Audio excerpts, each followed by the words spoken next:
Meditation is the art of inner listening. All of the great world religions, including Judaism, Christianity, and Islam, contain a mystical or meditative tradition.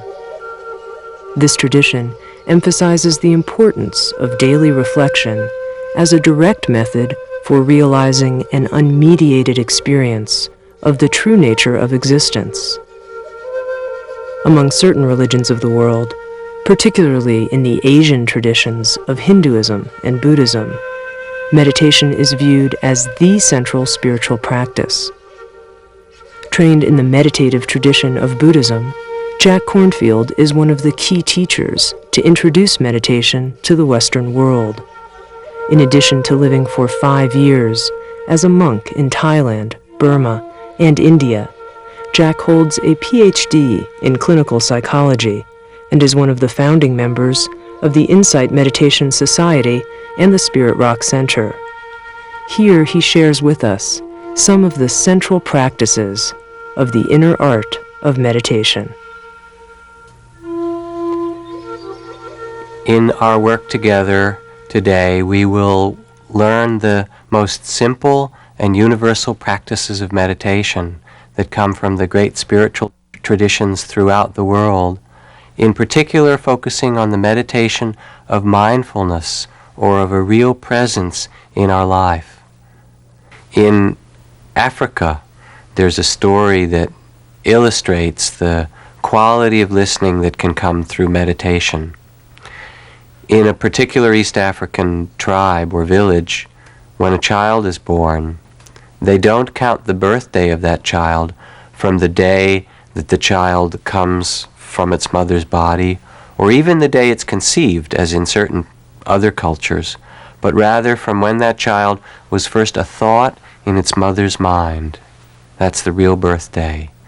And as soon as the mother realizes she would like to have a child with this particular partner, she will go off and sit out in the field under a tree and listen and wait until she can hear the song of the child that wants to be born in her heart, that will come from the wedding or the coming together with this particular man.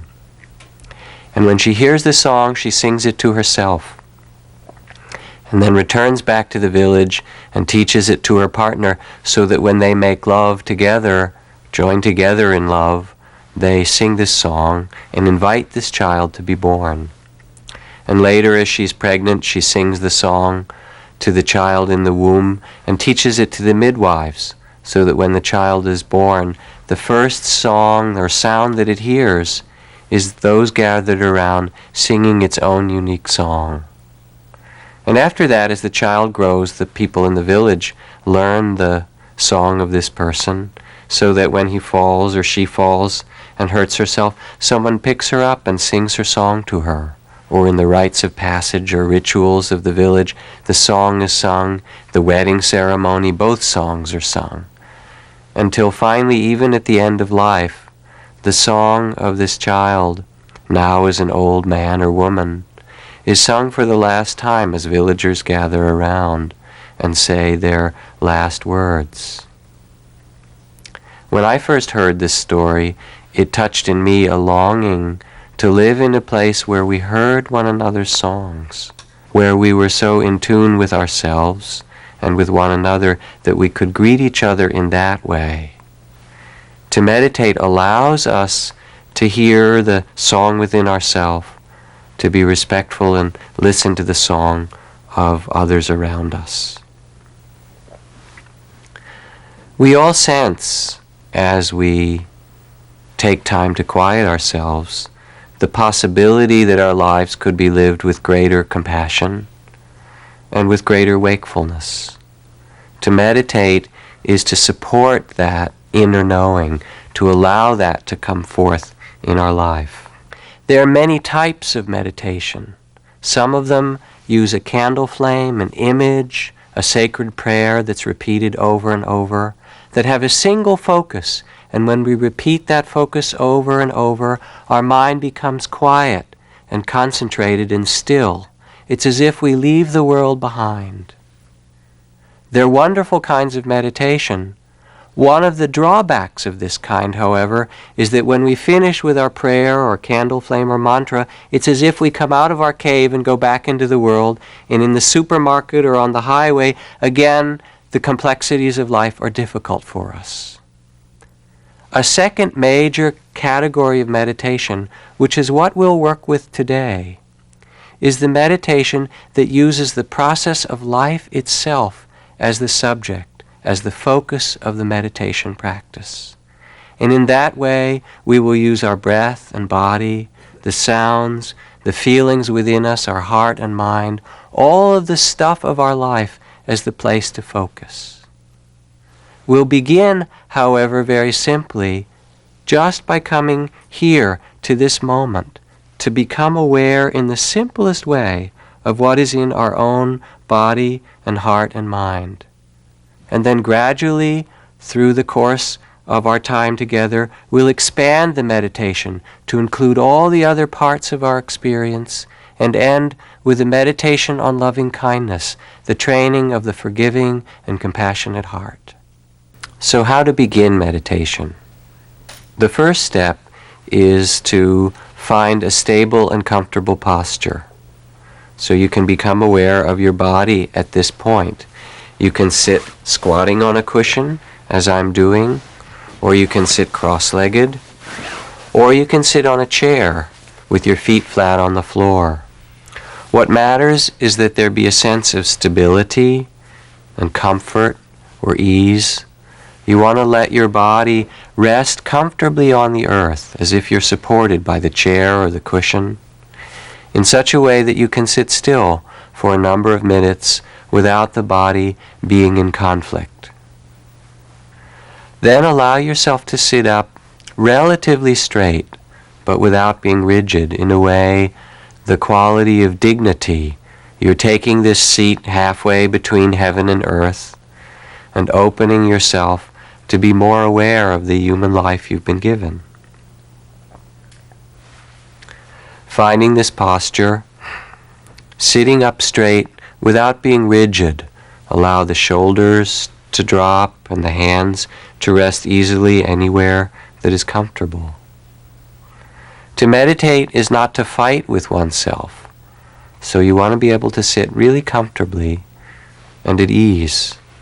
And if you become uncomfortable, if there's discomfort in your legs, it's quite fine to move. There's enough difficulty in life without making more of it for yourself in meditation. Once you've found a comfortable way to sit, then allow your eyes to close gently, or if you wish you could leave them open slightly, but downcast and not looking around the room. And bring the quality of awareness or attention here. The purpose, once one has found a comfortable posture, of beginning the awareness, is to cultivate a quality of presence or mindfulness and compassion. And to do that most simply, we will connect with our own breath and body. In that sense, we'll start with an awareness of the present moment, because the present moment is really all that we have.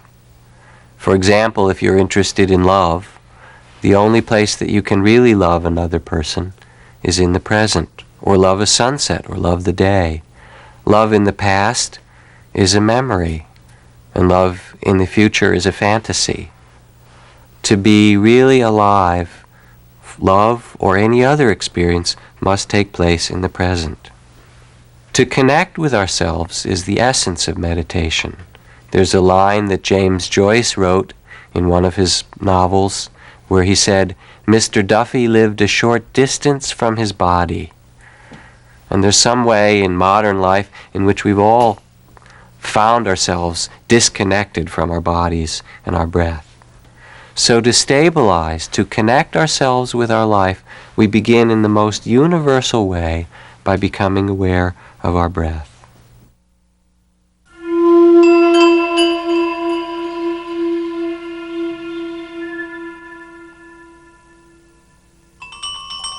Having found a posture that's stable and comfortable, again with your eyes either gently closed or relaxed and slightly open but not looking around. Begin to pay attention to your body, allowing it to relax and noticing the sensations that are here as you pay attention. If you notice any obvious areas of tightness, you can soften them. Let the eyes and face be soft. The shoulders drop. The hands rest easily. Let the belly be soft and the breath natural.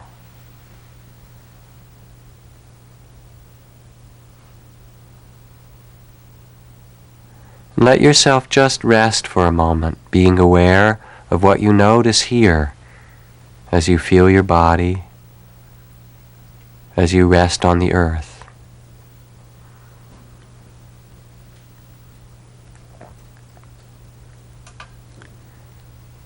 As you sit quietly, you'll notice there are different thoughts and feelings and sounds that arise and pass, including these words. Let the sounds and thoughts arise and pass easily, like waves in the ocean, and let your mind and heart be soft, be open, and at peace.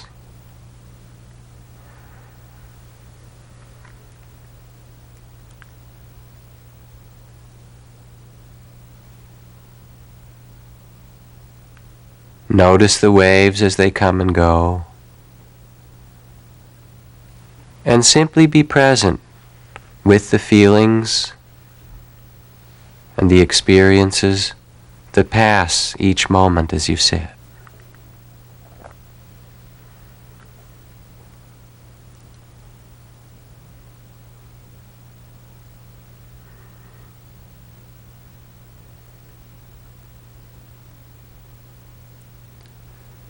In this space of a kind and relaxed attention, now let yourself become aware of the fact of your breathing.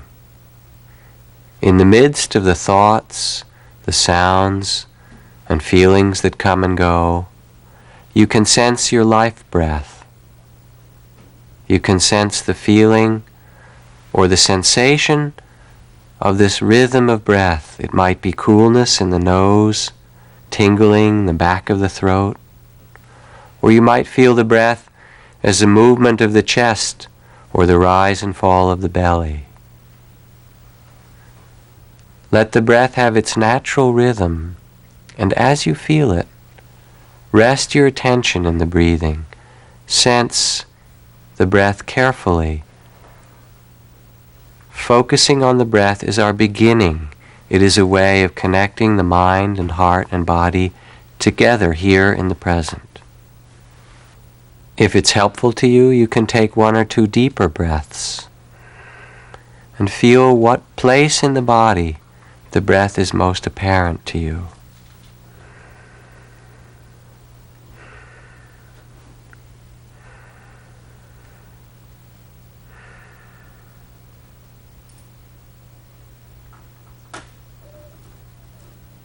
And even if the breath is quite soft, see if you can let your attention become careful and notice the coolness, the tingling, the movement or vibration, the expansion of the belly. Notice whatever you can of the breath and rest your attention in it.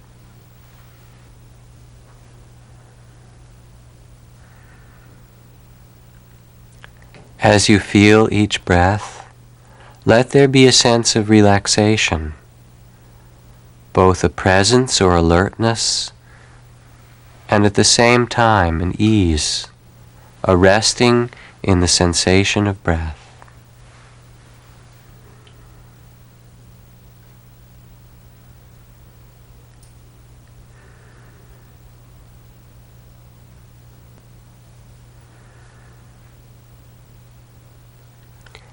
After several breaths, you will probably notice that your mind wanders.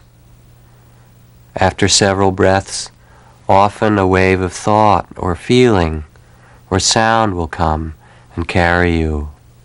As soon as you notice this wave, you can acknowledge it very simply. There's been thinking, imagining, or sound, and release it, let it go when you notice it, coming back gently and directly to feel the breath again.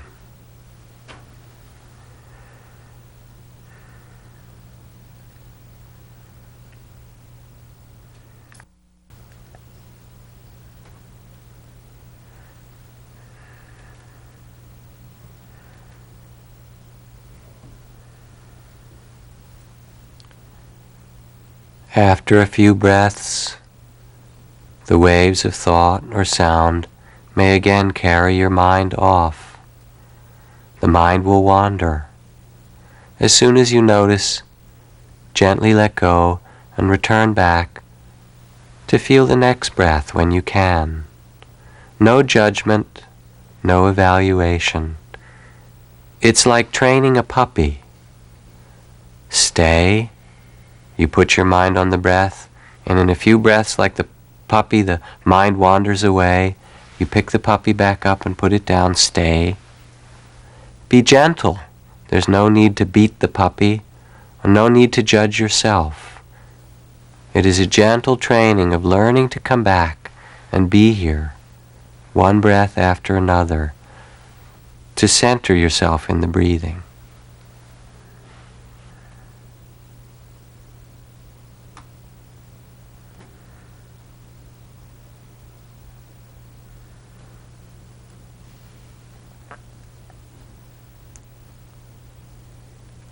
Each time the heart wanders or is distracted, bring it back to the breath quite gently, over and over again, learning just to relax and be awake and present here.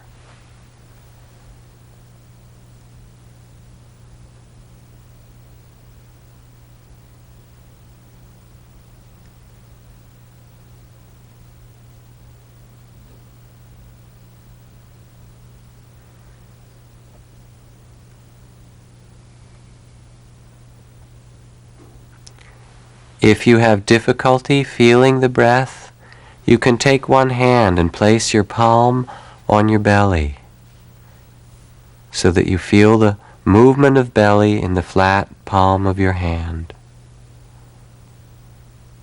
Resting your palm there, you can feel the natural rhythm as the breath opens and expands. Let your hand and belly together then become the focus of breathing for this time.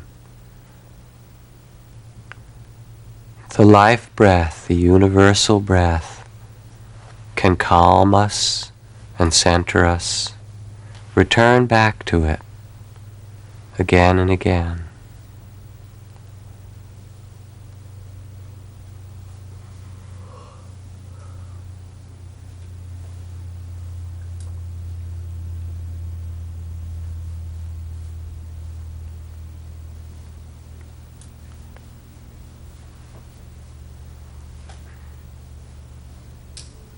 Now we'll end the meditation with a soft ringing of the bells.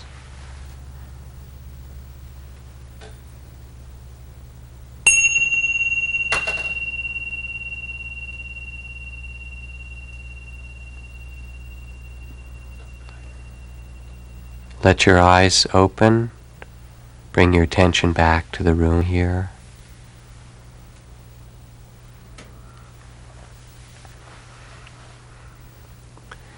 This is the first beginning, and it's really a beginning of practice that, like any art, the art of meditation takes some time to practice. St. Francis de Sales said, as a contemplative, to meditate, what is required is a cup of understanding, a barrel of love, and an ocean of patience. Just the willingness to come back again and again and sense what is here over and over. Some of the common kinds of questions that come up for people, even after just the first meditation of sitting and connecting with the breath, have to do with tightness of breath. People might feel that there's a sense of the breath being controlled as they pay attention to it. This also is quite natural. And when you notice that, all that's asked is to simply relax, to try to let the breath move easily, and even if there's still a feeling of tightness, just to let the tightness be there with an easy mind and an easy heart. Also, people say, my mind wanders 100 times in 10 minutes, 1,000 times. Will I ever learn to meditate? Can I do it right? It's natural that it wanders. It's been doing it for however old you are, for that many years, and it's part of what minds do. So the art of meditation is to see the wandering of the mind, and in that moment when you acknowledge it, just to come back again, to bring the heart back 1,000 times like the training of the puppy.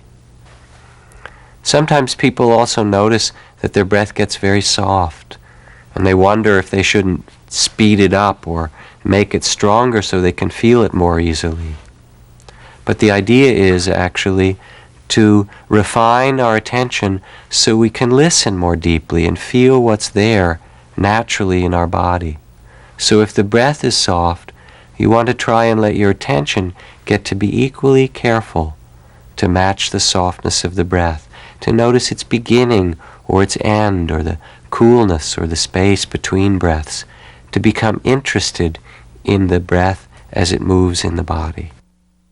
The next step in the meditation, after settling ourselves with a posture and after working with the breath, after finding the breath in our body and finding a way to rest for a few moments in the breath, is to expand the field of our awareness, of our mindfulness, to include all the energies and sensations of the body. So what that means is that as you sit, there will be ease or tightness, pleasure, itching, areas of vibration, sometimes pain, and all of those can be included in the meditation with the same kind of attention and respect that we began to develop for the breath. As you sit still, the body begins to open, and in its opening, what we feel are often the things that the busyness of our life has kept us from noticing. So that there can be, at some times, unaccustomed sensations just because we're not used to sitting still. But more deeply than that, as you sit, you will at times feel tension in your shoulders or jaw or back or belly or some part of your body that is painful. And you wonder, now why should this happen? Here I am, just sitting in meditation trying to be peaceful, not doing very much. Why should it be tense or tight? What happens as you sit and become still is that the areas of tension we carry and accumulate in our life become revealed to us. So that as you're sitting, feeling the rhythm of your breath, all of a sudden, certain places may become painful or warm or hot or tight. And in those areas then, what's necessary is to allow that opening of the body, whether it's pleasant or painful, to happen in the same field of mindfulness, in the same spirit of attention. In that sense, what happens in your body, even if it's difficult, is not a problem, but a kind of healing. The tension that we carry, when it first opens, will show us all the conflict or pain or difficulty that we may have stored in our body. And as you pay attention to it with a careful and gentle awareness, it will gradually open and release. The central principle in allowing the body to be a part of the meditation is to receive what arises for you with the same quality of presence or awareness as we generated with the breath. There's a sign in a casino in Las Vegas that says on it, "You must be present to win." And it's true in Las Vegas, and it's the same principle in meditation. that what allows us to open is the quality of presence that we bring. The key to how we work with what arises in the body is how we touch it. A famous poem about St. Francis speaks of St. Francis putting his hand on the furrowed brow of a troubled person or a troubled creature, even an animal, and reminding them with the kindness of his touch of their own inner beauty, of their own inner loveliness. As we sit in meditation, whether it's tension or pain or ease or difficulty, within the body, whatever energies arise, we want to receive with the same quality of kindness of St. Francis putting his hand on the brow of that creature. The simple way that we do this is to name and acknowledge the energies that arise in the body, feeling them and giving them the same attention as the breath. So that if there's itching, instead of scratching the itch, you simply note itching to yourself, to acknowledge it, and feel the itching and give it space to tingle and itch for a time, and after a bit you'll notice that it passes away. Or coolness, or warmth, or tension, or pain. You can name it to yourself softly.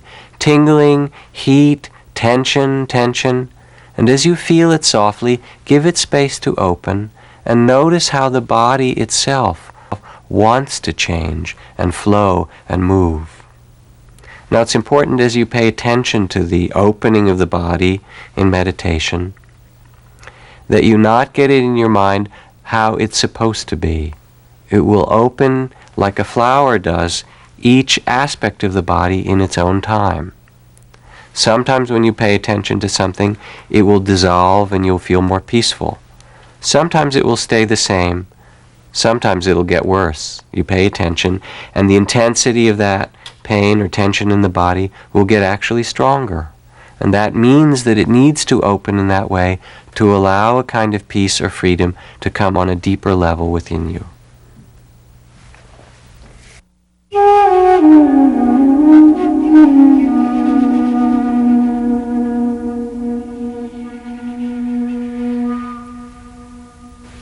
Again, finding a comfortable posture for yourself, stable and at ease. Let your eyes close gently or the eyelids lower somewhat. And bring your awareness back, as we had with the breathing, just to the present.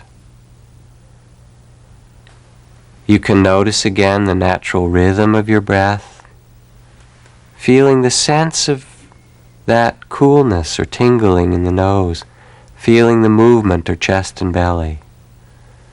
And let yourself rest in the breathing as we had before.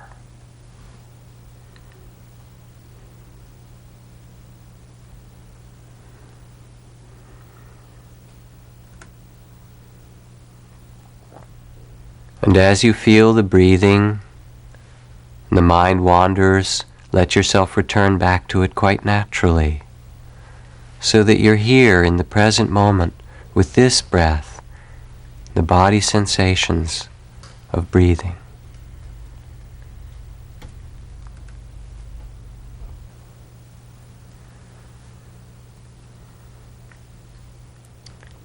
And now as you sit, feeling the natural rhythm of breath and noticing the mind as it wanders off and you return back,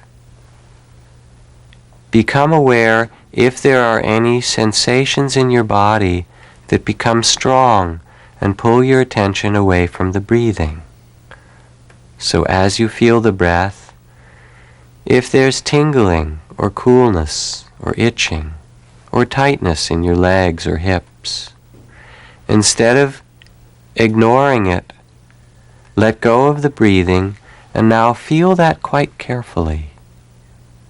You can name it to yourself softly, tingling or tightness, and give it space in your heart and your awareness. Let yourself feel it easily, letting that energy of the body open in your attention. See if you can be aware of the sensation in a peaceful or a kind way.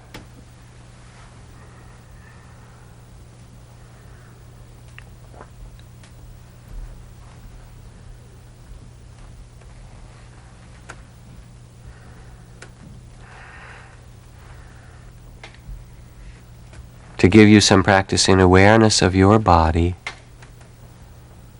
let go of the breathing for now and take a few moments to scan your body and feel where the sensations are strongest. And whatever area the sensations are strongest, name them to yourself quite softly. Tingling, coolness, pressure, throbbing. And as you name them, feel them, giving space for that body energy or sensation to open easily. Maybe it will get stronger. Maybe it will dissolve. That's not your task. Simply notice.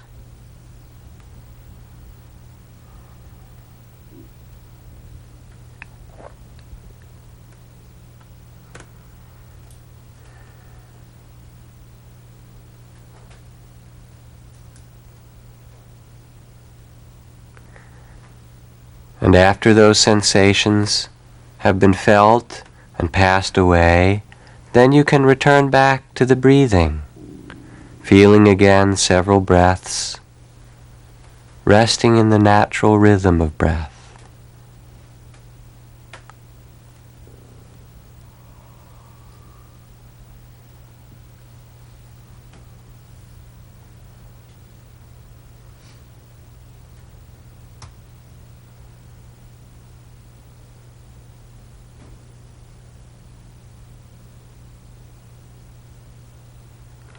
As you follow the breath, if again there come any strong sensations, let go of the breathing and receive the sensations with a kind awareness that includes them in the meditation, naming them softly.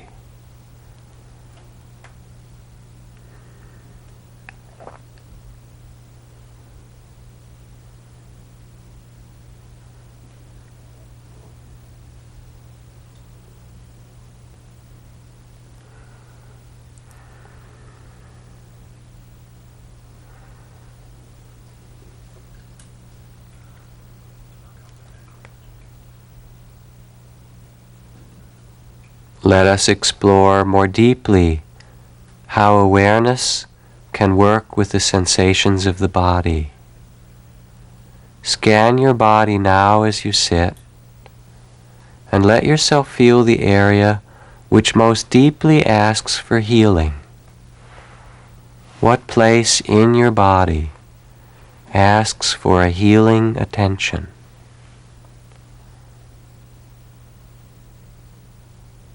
And as some place arises, feel deeply what are the sensations,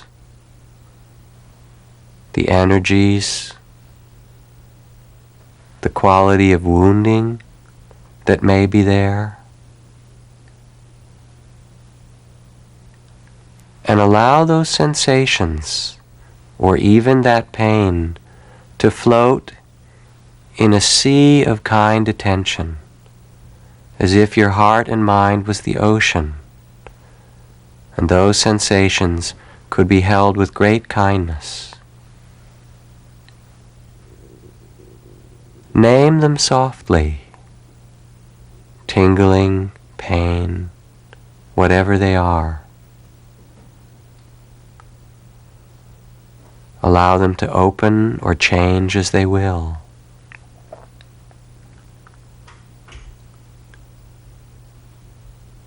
It is as if through your kind attention you could place a healing hand anywhere within your body.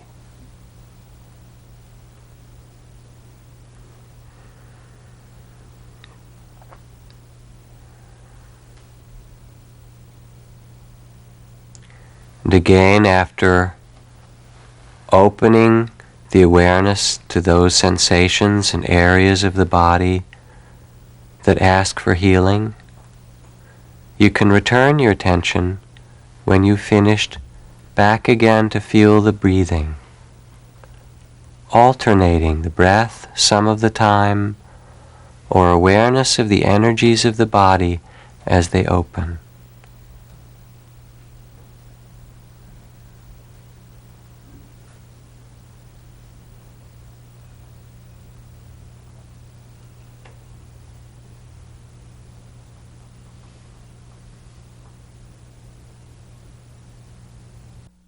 If you become aware of tension or pain in your body, let the awareness be open and curious. We have the name pain, and usually we've been trained to run away. But what is the quality there? Is it tightness or heat? And if you hold it in a kind attention, what happens to it? Let it open as it will.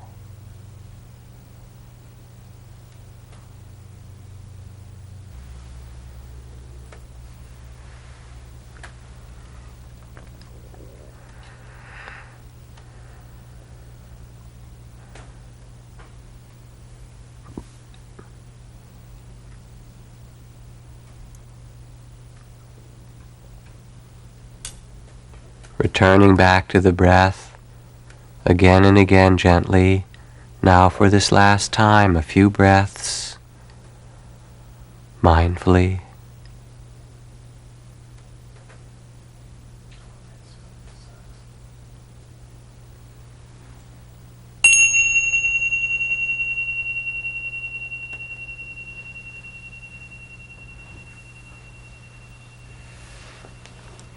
Let your awareness come back again to the eyes open and to the room here.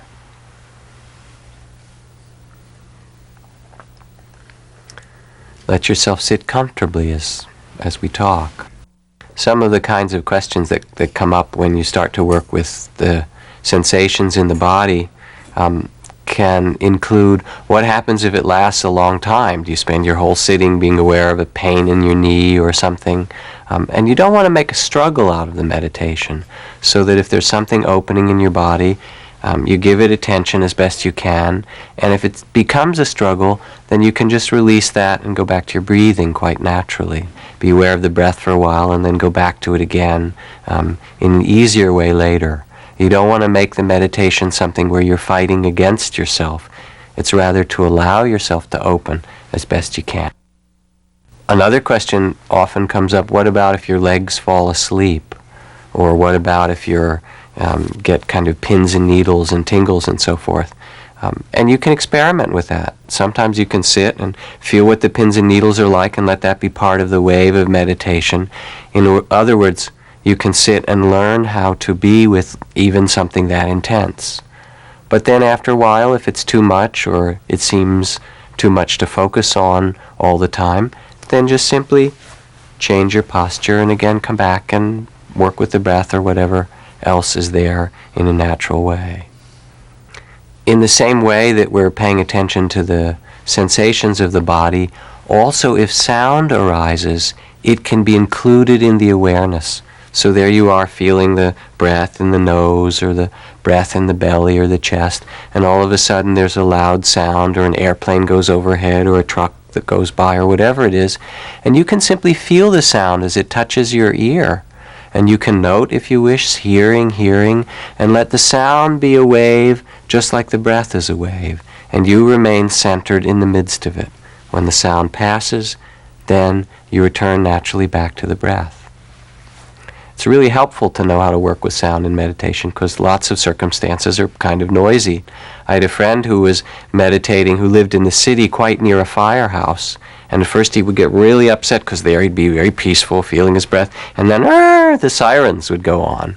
And what he learned after some time was that he could include the sirens so that he kind of made a game for himself. When the sirens would start, he would see if he was really present and mindful at that time.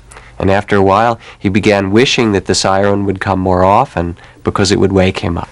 So let us look at some of the common states that arise as one begins to meditate that become difficulties or distractions.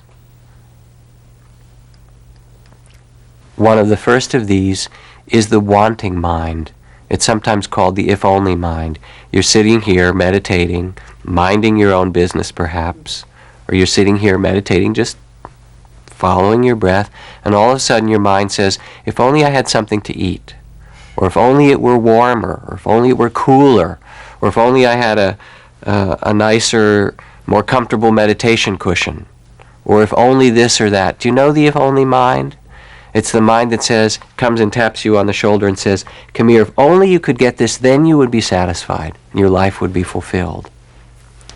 But the problem with the if-only mind is that as soon as you get that, the if-only mind doesn't stop. It says, all right, I got a nice car, now I want more money in this relationship, and it's always something that we don't have, something in the future. So what do you do when this force of wanting comes? First, you see it for what it is. I think it was George Bernard Shaw who said, there are two great disappointments in life, not getting what you want and getting it. Right? And you see that it's just the wanting mind, and you see it for what it is. In seeing it, you can name it in the same way that we acknowledge the pleasure or the painful sensations in the body. You can note desire or wanting, and instead of getting up and opening the refrigerator or whatever your common distraction is, you sit there and feel the hunger or the wanting, and you name wanting, or if only, and sense what that energy is like. And then you have a choice. Will you get up? Maybe it's the wise thing to do. Or perhaps you can also learn to know the wanting mind and to find a place of peace that doesn't have to follow each of those as they arise. As you acknowledge desire or wanting, you begin to see that your mind is a little bit like a child. I know when I took my daughter to Disneyland, I want this kind of candy and I want to go on that ride and I want this. And our minds aren't very different, really. You sit still and it wants all these things and you can say, yes, that's nice. You don't have to be angry with your child, but you just see it for what it is. You see the mind for what it is, and you find a place of rest in the midst of it, of knowing, of wisdom. Another way to understand what we can do with the energies that arise is to imagine that you could bow to them. Not that there's something wrong with them or you have to follow them, but you can simply say, oh, that's interesting too. When I was in the monastery, we were taught to bow as we entered the meditation hall or bow to the master. And later on, one of the senior monks told me, strictly speaking, you should bow to all your elders. And since I was a new monk, that meant bowing to all the people in the community. And at first I had some resistance to it, but after a while I began to like to look at each person and see what it was that was beautiful in that person that I could bow to. And then after a while I began to bow before I would eat, and bow before I went to sleep, and pretty soon if it moved I would bow to it. And it had such a beautiful spirit to have that kind of respect for what there was that arose, whatever it was. In the same way, our attention in meditation is almost as if we could bow to these great forces of our life. Here is the wanting mind. Then there comes its opposite, aversion, anger, fear, that aspect of the mind that judges or pushes away what our experience is. So you're sitting here, feeling your breath quite naturally, and all of a sudden the mind says, I don't like this. I don't want that. I want that to go away. I hate this.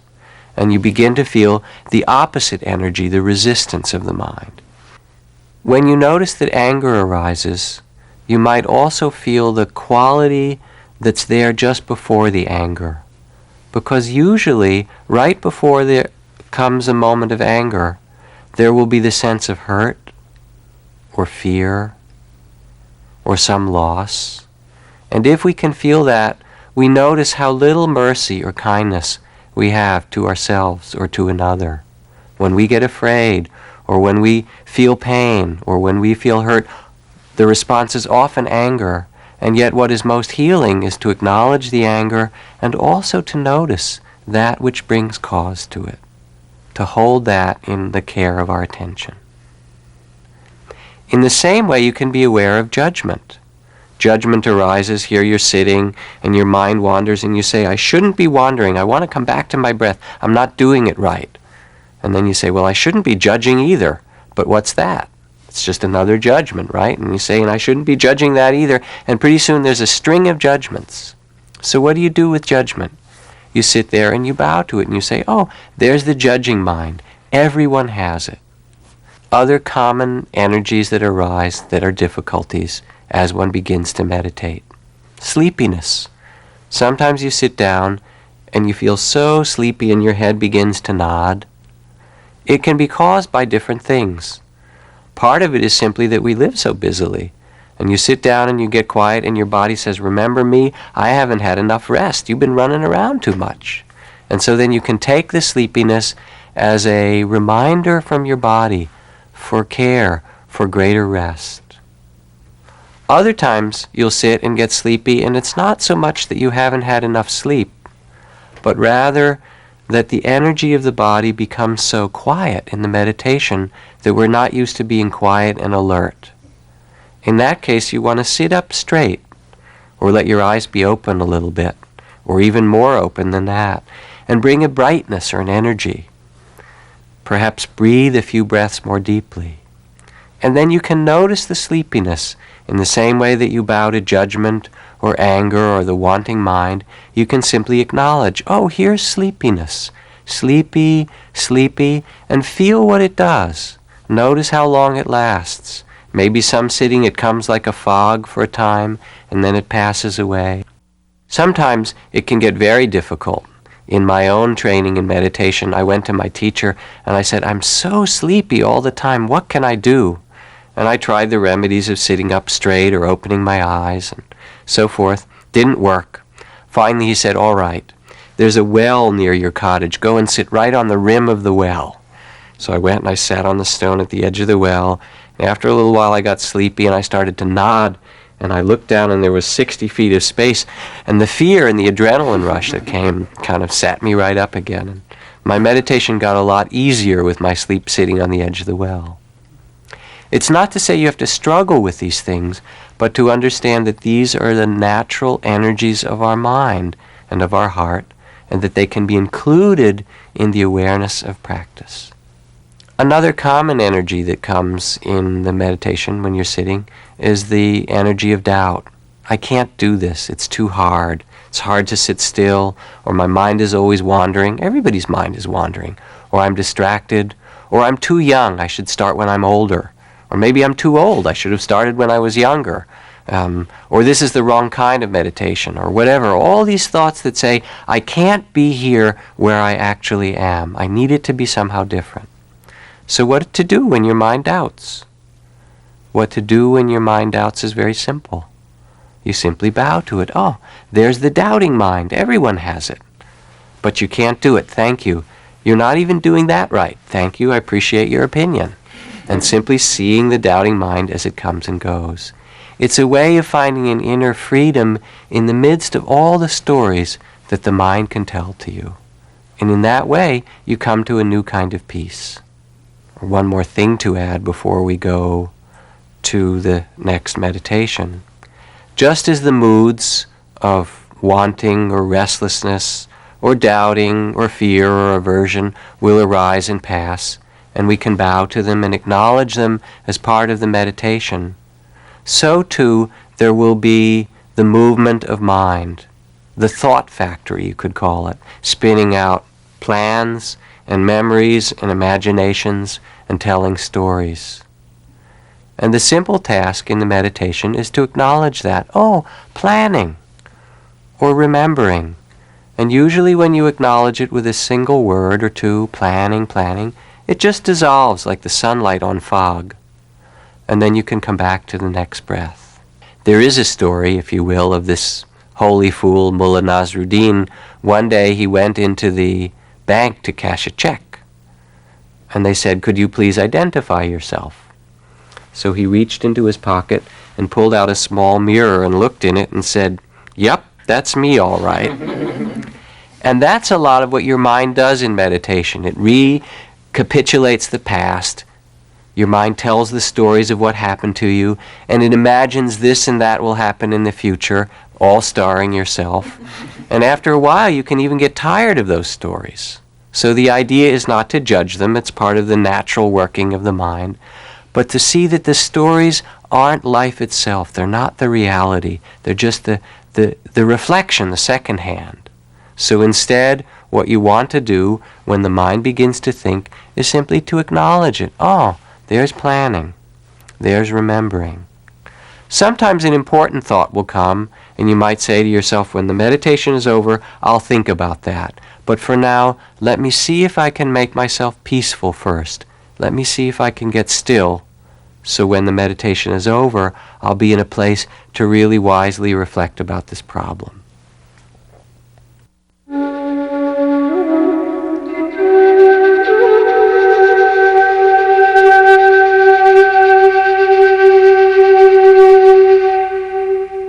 Again, finding a way to sit where you're comfortable and at ease, upright with a certain dignity, and allowing the eyes to be closed or lowered unless you're quite sleepy.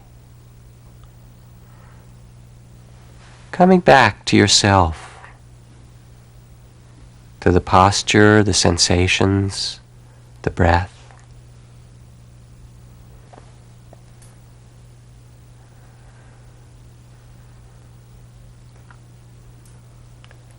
Again, as we begin sitting, allow your attention to rest in the breathing.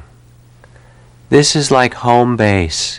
It's the place to return to over and over, feeling the next breath, feeling its beginning or middle or end, the coolness or the pressure or the rhythm, and learning to use the breath as a place to quiet the mind and soften the heart.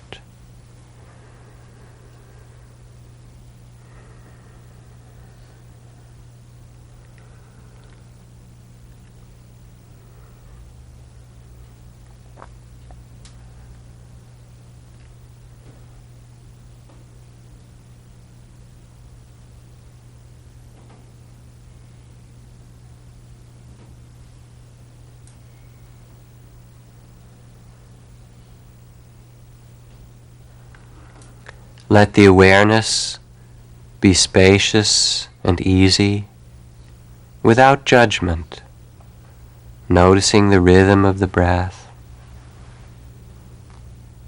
noticing sounds if they arise and pass,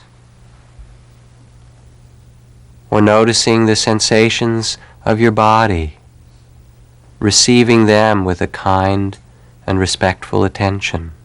Tingling, pain, itching.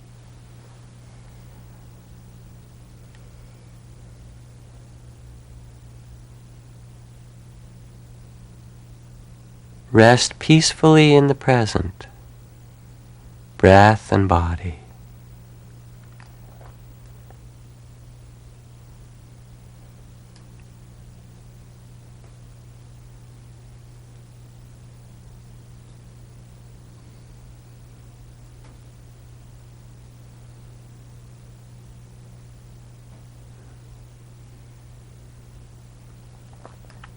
And now, as you feel the natural rhythm of breathing, resting in the present, if there arise any moods or feelings or thoughts that carry you away from the breathing, you can acknowledge them gently with a soft word in the back of the mind, planning,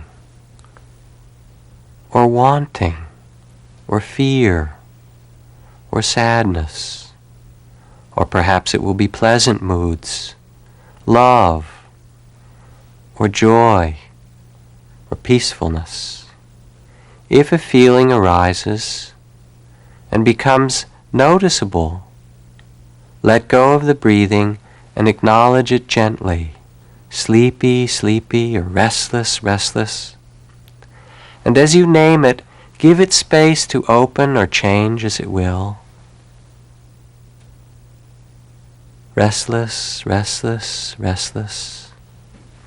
Feeling it quite fully. And when it's passed away, return back to the breath.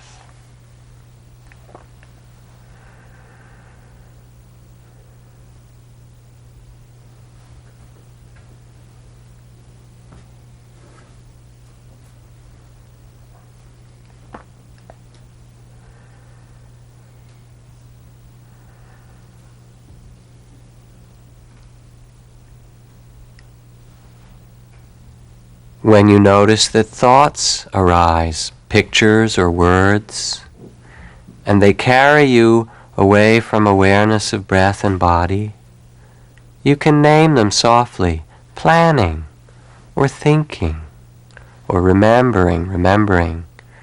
And when you do, it's as if you step out of the thought, and it releases or dissolves, and then you can gently return back to feel the breath again, present and here with the breathing.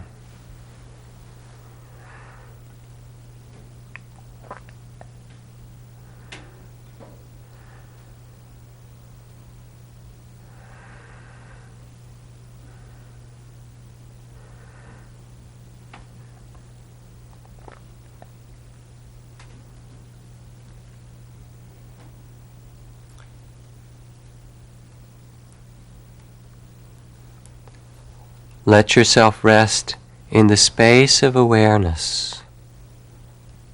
Thoughts come and go, sounds come and go, and you rest at ease.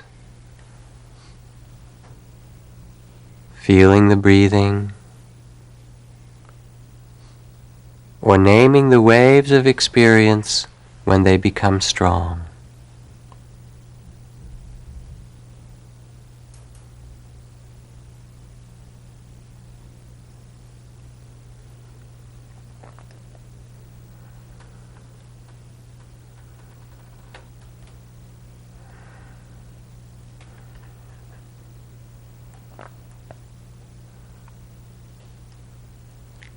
Even if the moods and feelings are quite subtle, they can be included in the meditation at times. Let's practice with the moods that are present right now. Be aware of what feeling is present as you sit. It might be peaceful, or excited, or sad, or happy, or calm. When you sense what mood or feeling is present, name it very softly to yourself. Calm, calm, or whatever it is. And give it space to open or change as it will. Notice what happens as you bring your attention to that mood.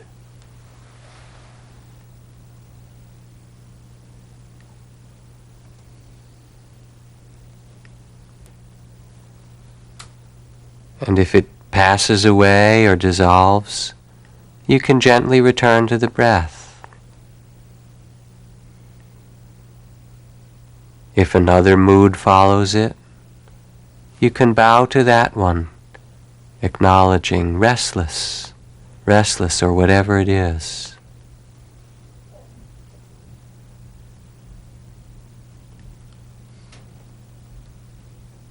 Being aware of the breathing, acknowledging the sensations of body when they're strong, including the heart and mind, the moods and thoughts, as they arise in the meditation.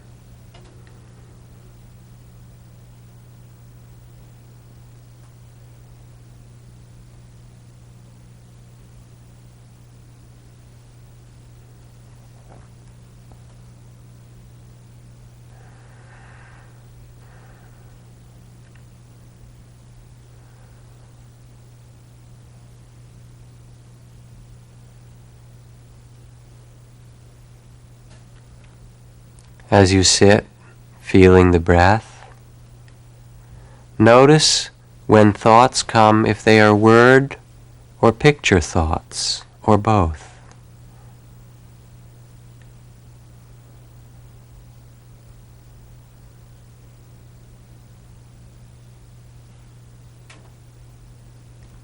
Gently name them, thinking, or imagining, planning.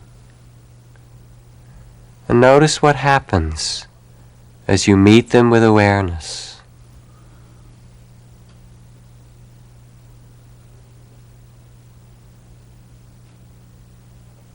And after they have dissolved, again return back quite simply to feel the breathing in the midst of all experience.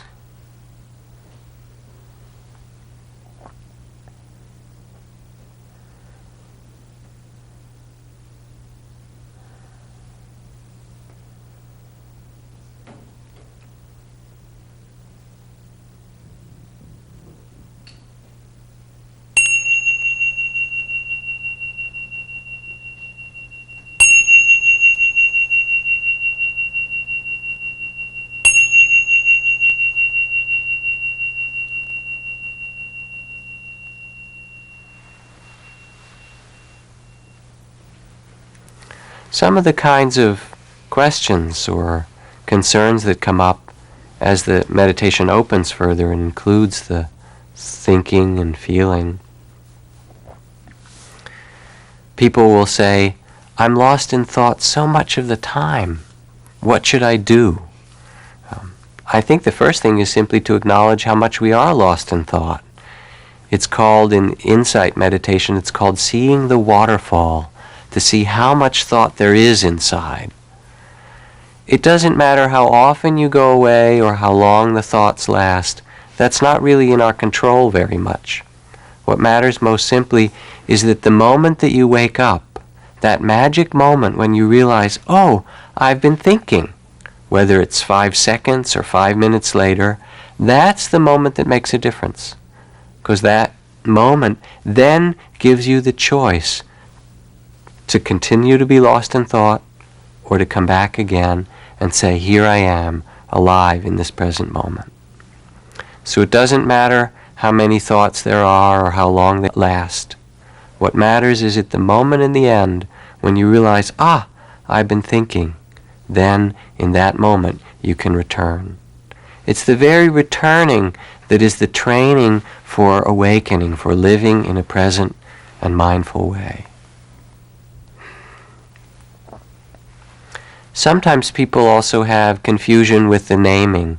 It's too hard to name the feelings or thoughts. Was that a plan or a memory? Is this sadness or sorrow? If it seems complicated, keep the names very simple. You can either drop them or just note generally feeling, or thinking. The naming is an optional aid to help us simply be aware of whatever's happening. So you can use it if it serves you, and if not, just let your awareness be with whatever's present. Another kind of question that comes up is, what if the feelings are really strong? You sit and a sadness comes, and all of a sudden the grief that many of us have carried for years arises, and it's as if you could meditate and weep for a long time. What to do if you're sad for a long period, or angry, or some other feeling lasts a long time? That too is fine.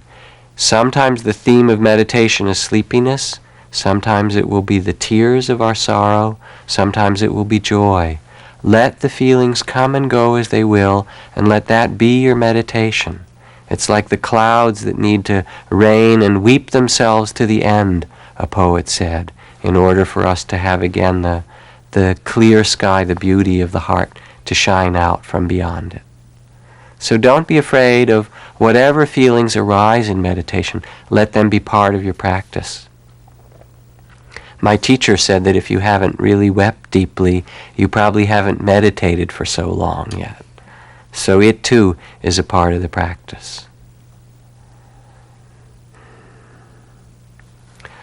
What about stories that come and repeat themselves over and over again? We like to call them the top 10 tunes in meditation. You sit there and the record goes on and it plays itself again and again, the same story. If there's a repeating thought that comes again and again to you, generally you can give it a soft name, for whatever it is, worry or remembering.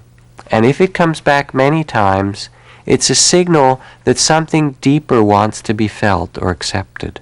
So if the thought keeps coming again and again to you, maybe there's a loss that needs to be acknowledged, or a love that you have that wants to be acknowledged, or some creativity that wants to be felt and later on honored in some way.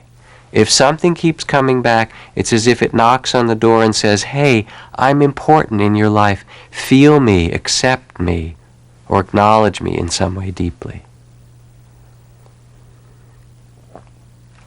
Part of the learning that we're doing to be with restlessness and grief and love and excitement, with what is called the 10,000 joys and 10,000 sorrows of life, is to make a peaceful heart. And if we want to have a world of less violence or less war, of less conflict, it's a necessary and central task for us as a human being to work with those very forces in ourselves. Alexander Solzhenitsyn, the Russian author, says that the line dividing good and evil cuts through the heart of every human being. It's not someone else who has anger or fear or hatred or greed or aggression. It's not someone else who is the cause of all the problems in the world, but it's all of us together.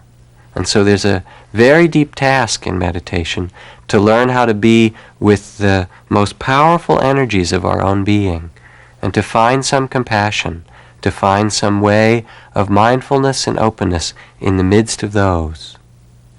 At this point, our awareness now has opened from the breath and the posture of the body to include the energies and the physical sensations, the sounds which might arise, the moods and feelings of the heart, and the thoughts and images, the stories the mind tells. In this way, we've really opened the meditation to the music of life, to the dance that is the energy we experience when we sit.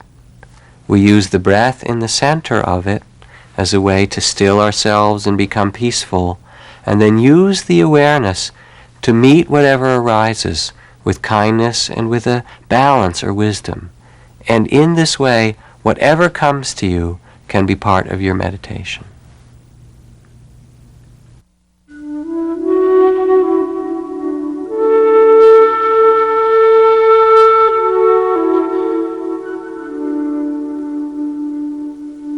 In addition to the practices of mindful attention or awareness that we've worked with, of breath and body, heart and mind, there's a complementary practice that is often taught together with them.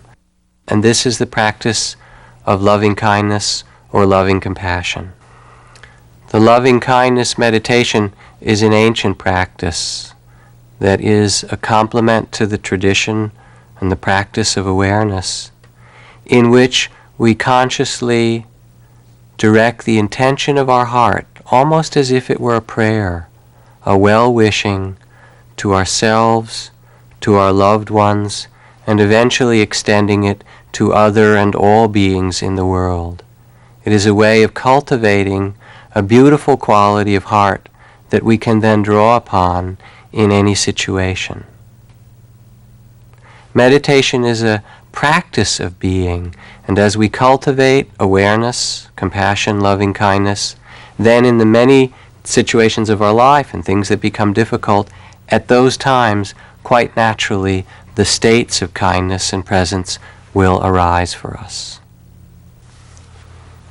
To wish well or to send one's loving thoughts and prayers to another is not a simply rote or automatic activity.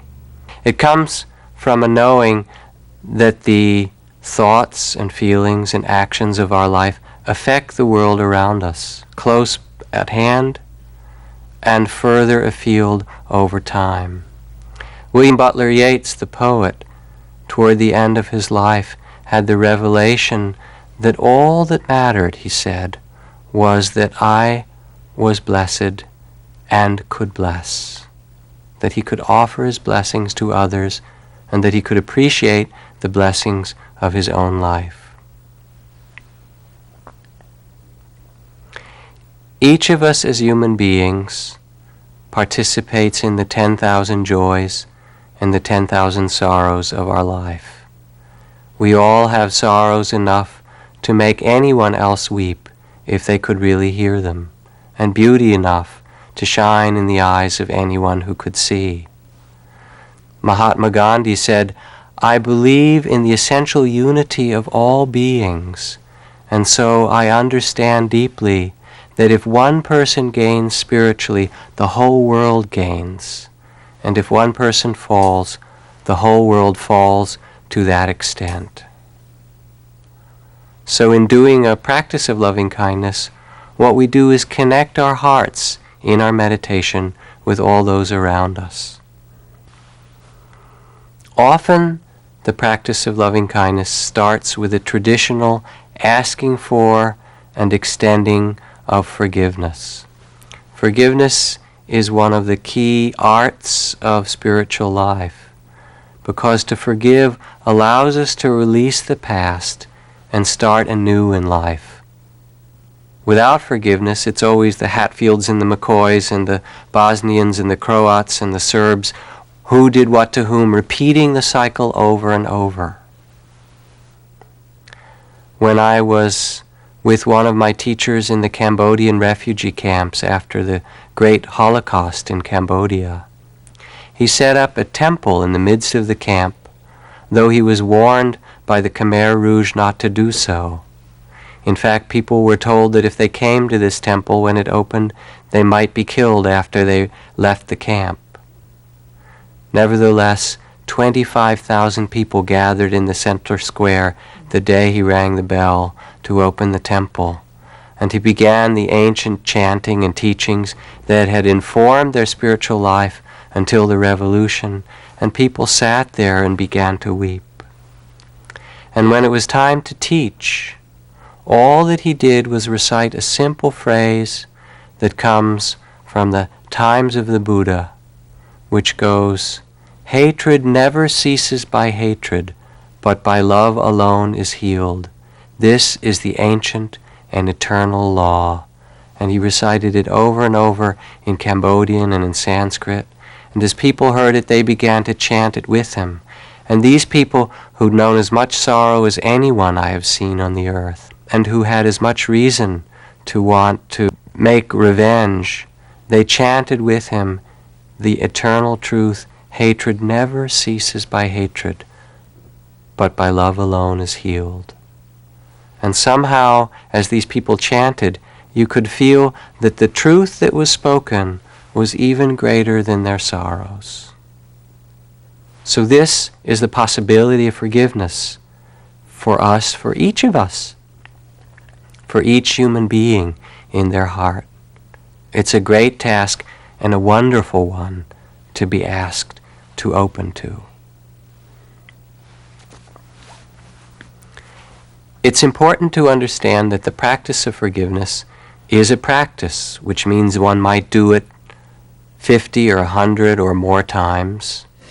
And to understand forgiveness as not condoning what happened in the past.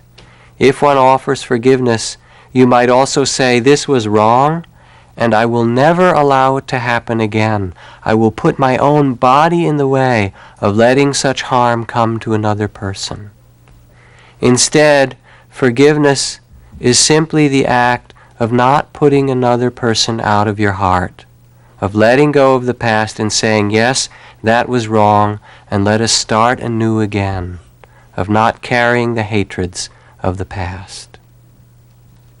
It's also important to understand that forgiveness is a process, and some part of it may involve rage and outrage, some of it grief and sorrow. It can be a long process, and one can't paper it over with spiritual platitudes, "Oh, I forgive you," or "I extend you my love." Sometimes in doing the work of the heart, of loving kindness and forgiveness, what arises is that we understand how much anger or how deep the pain is that we felt. And it might be weeks or months of working with that before we come to the place where we say, "Yes, even here it is time for me to let go."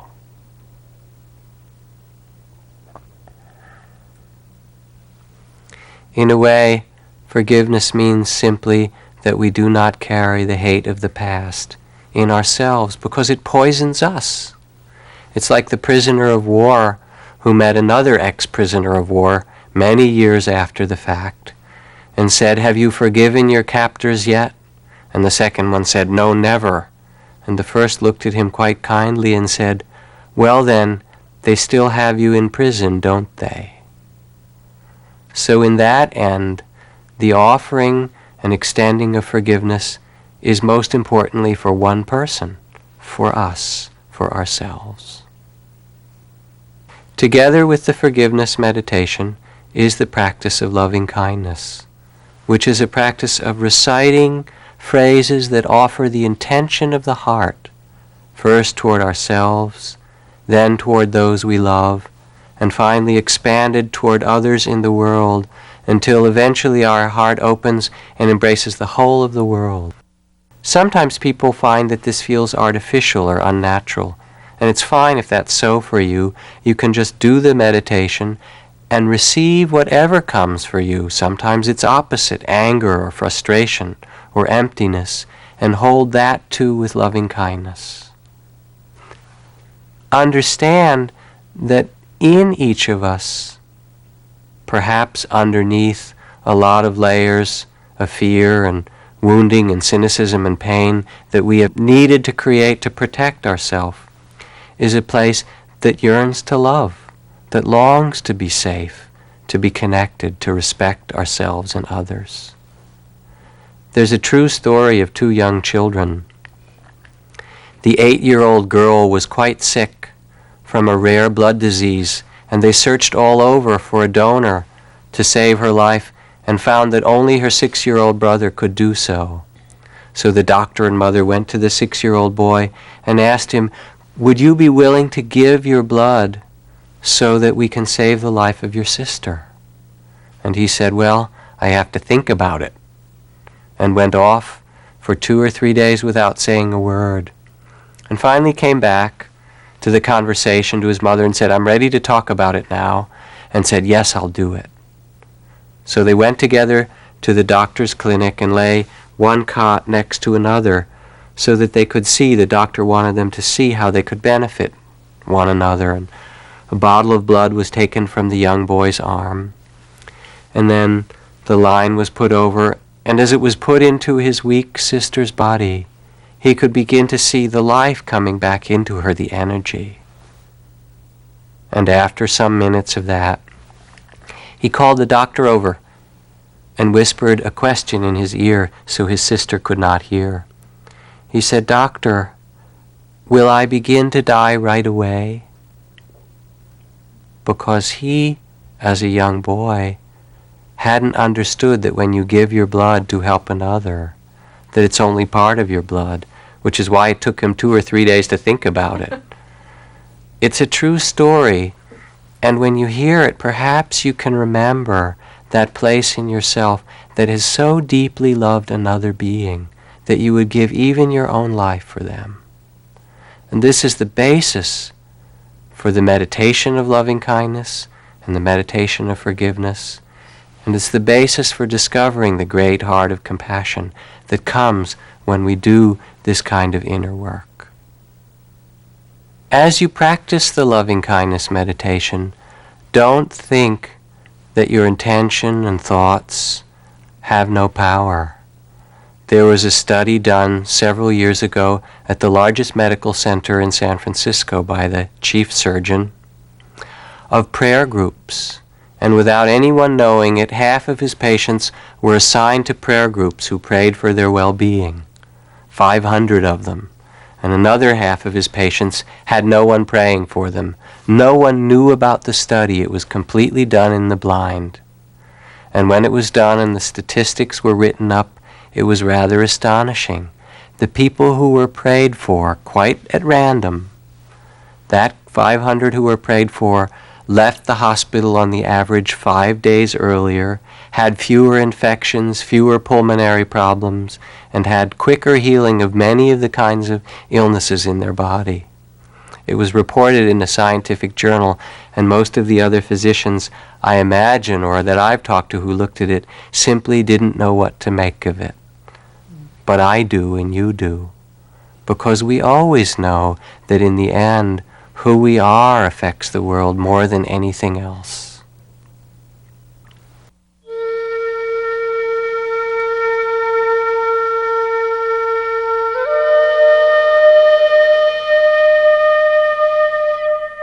So to do the loving kindness meditation, you want to sit in a way that is really comfortable and easy for yourself, where your body is really at rest, relaxed.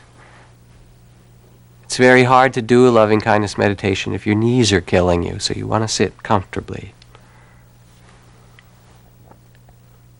And then we'll begin for this 15-minute period, first with the asking and extending of forgiveness, using the ancient and traditional phrases, and following that with the loving kindness phrases, the practices of the intention of the heart.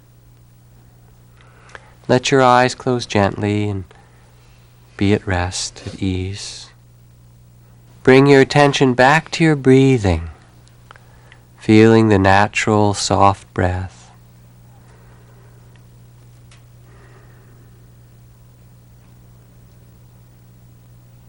And as you do, sense or feel or imagine that you could breathe in and out of your heart. Feel your breath as if you were breathing in and out of the area of your chest, gently and easily.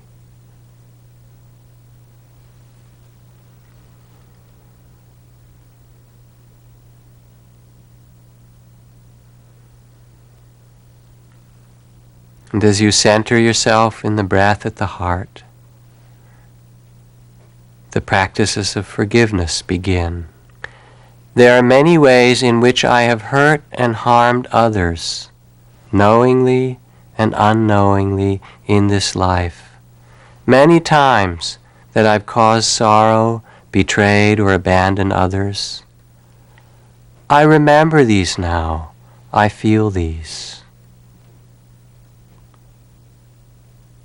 Let yourself sense or remember the sorrows you carry from causing harm to others, knowingly or unknowingly.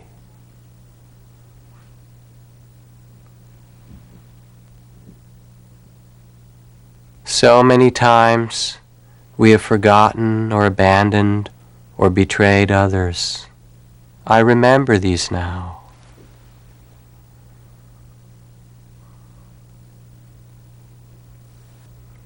In the many ways I have hurt and harmed others out of my fear, out of my pain or confusion, I ask their forgiveness. May I be forgiven. May I be forgiven.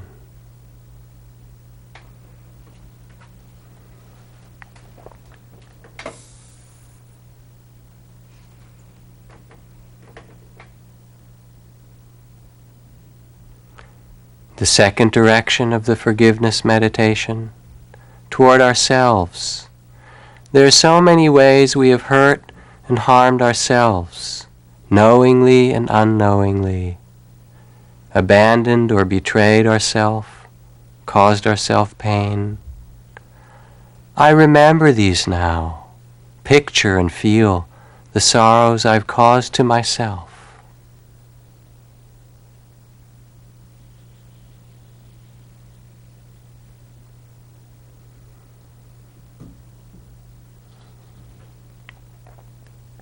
And in the many ways I have hurt or harmed myself out of my confusion, out of fear, pain. I remember these now, and I offer myself forgiveness and mercy. I forgive myself. I hold myself with kindness, mercy, and forgiveness. May I be forgiven. I forgive myself. I forgive myself. We're so hard on ourselves. To sit in this way is to extend a great mercy and compassion for the struggles of our own life. As I ask forgiveness of others, I forgive myself.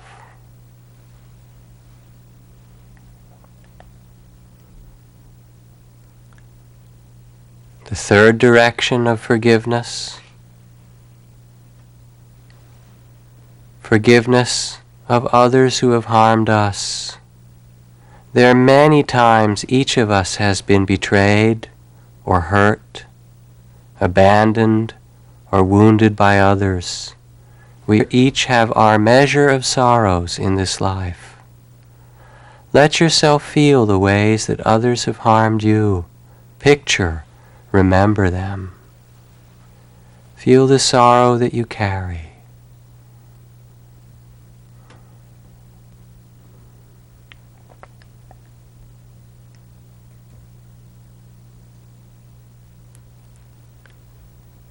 In the many ways others have hurt and harmed me, so many times, knowingly and unknowingly, abandoned or betrayed me. Out of their confusion, out of their anger and pain, out of their fear and ignorance. I see these now and feel what I've carried. And to the extent that I am ready, I offer forgiveness. I release you. I release my hatred or anger. If I am ready, I will not put you out of my heart. This is the intention of forgiveness, to work toward a forgiveness toward all things and in all things, ourselves and others.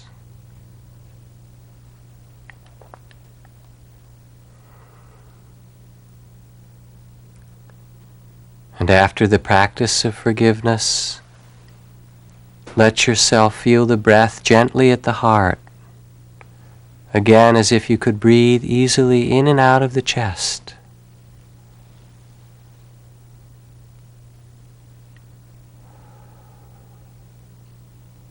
And with the heart softened by forgiveness, begin to find in your own language simple phrases of loving kindness, the traditional phrases which begin with oneself. For if we can't truly love ourselves, it's hard to accept those things in others. May I be well.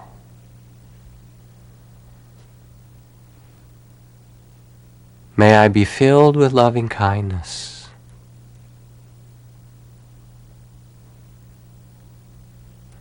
And let the feelings of loving kindness with each breath gently fill your whole body, so that every cell and every organ, may I hold this human life with great loving kindness.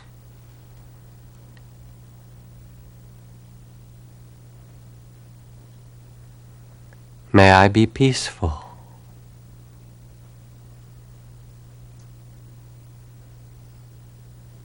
You can continue reciting these phrases, the simple intention of well-wishing, a loving heart toward yourself.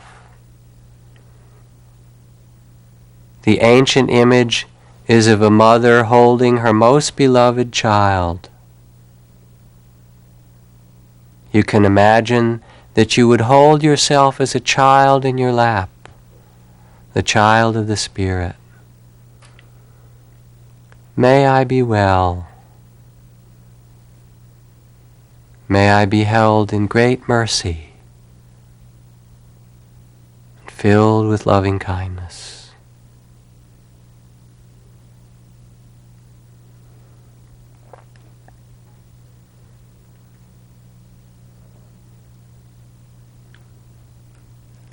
breathing gently in the heart. Having established loving kindness for ourselves, extend the feeling of loving kindness, open it. Picture someone you love a lot and wish them the same. May they be filled with loving kindness. May they be peaceful and happy.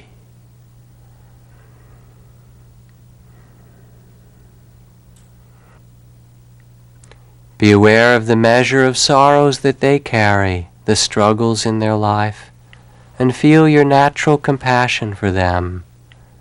May they hold their struggles with great kindness and mercy. May they be well and peaceful. And let the feelings of loving kindness in you and for them grow. You could go on to include others you love, friends and family, community members, one by one for some time. And gradually allowing the sense of loving kindness to extend to the whole circle of those you know and care about. May they be well. May each of them have well-being of body, heart, and mind. May they be held in a great loving kindness.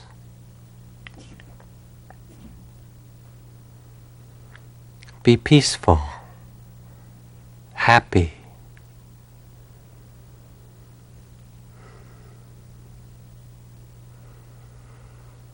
And gradually let the heart of loving kindness open further to extend to the community around you, the city or state,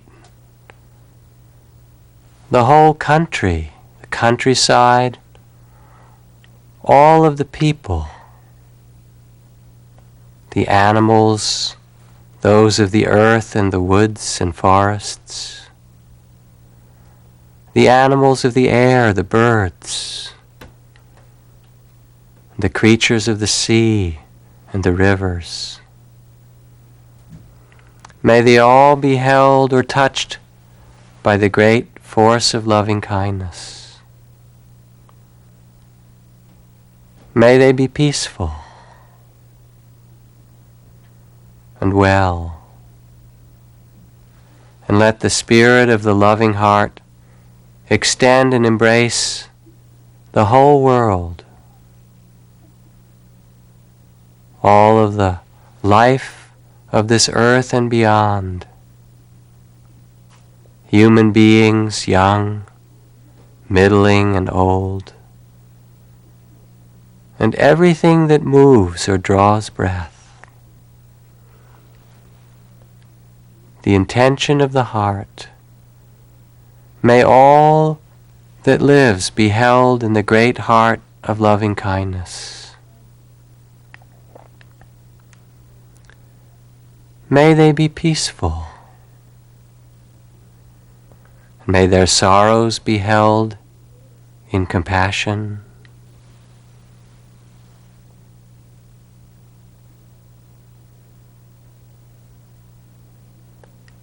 May they have well-being of body, of heart and mind.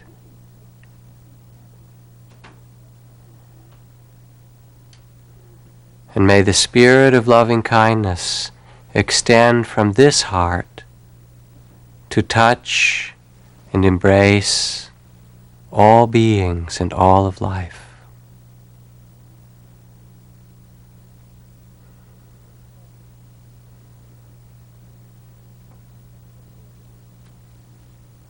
And with that mercy, compassionate kindness, come back again to feel your own breath here, in this moment, resting in the present. Again a well-wishing, may I be filled with loving kindness, and may I move through this life with ease and compassion, with peace and mercy in all things.